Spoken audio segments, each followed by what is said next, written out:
padot na khi wati ka chin lung ni aphan kho lo mi swal ni thiam kan zo na nga anun na ga kan pek pia akan dot na chim le phuan lo chun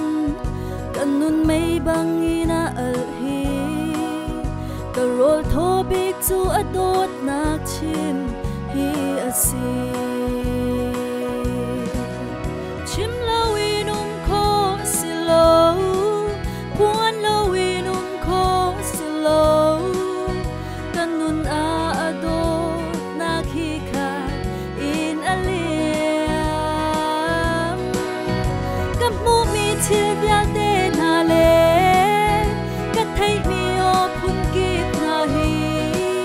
boy padot na thu san zia mu sa tu an si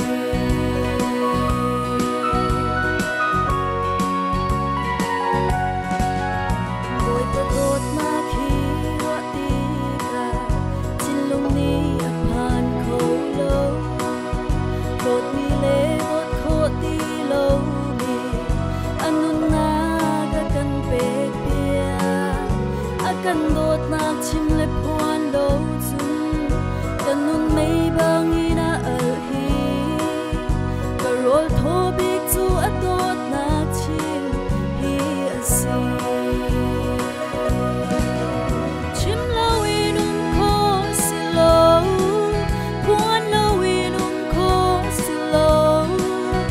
kan nun a adot na khi kha in aliam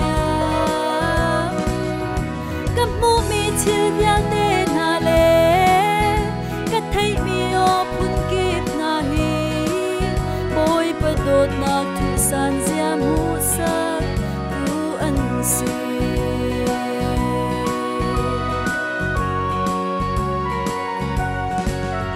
boy padot na khi wa ti ka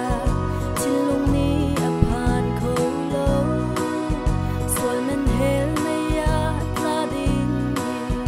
anun na ga kan pek pia akan dot na chim le phuan lo chun kan nun mei bang ina al hi ka rol tho bik chu adot na chim hi asi chim lo inum kho silo phuan lo inum kho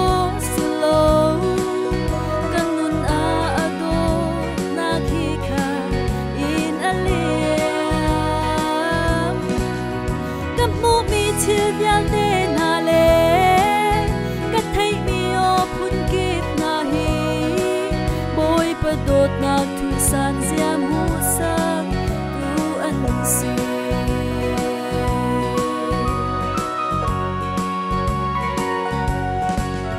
boy padot na khi wa ti ka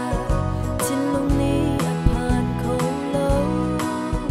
ho ni mei chiam kho ti lo mi anun na ga kan pek pia akan dot na chim le phuan lo chun kan nun mei bang ina al hi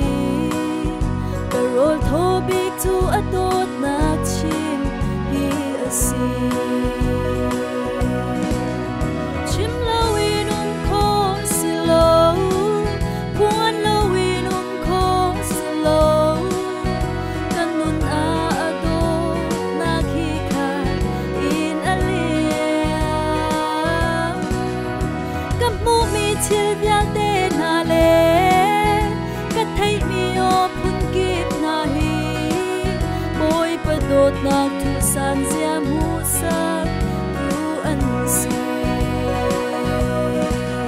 chim lo inum kho silo phuan lo inum kho silo kan nun a adot na khi kha in aliam kam mu mi chil bia te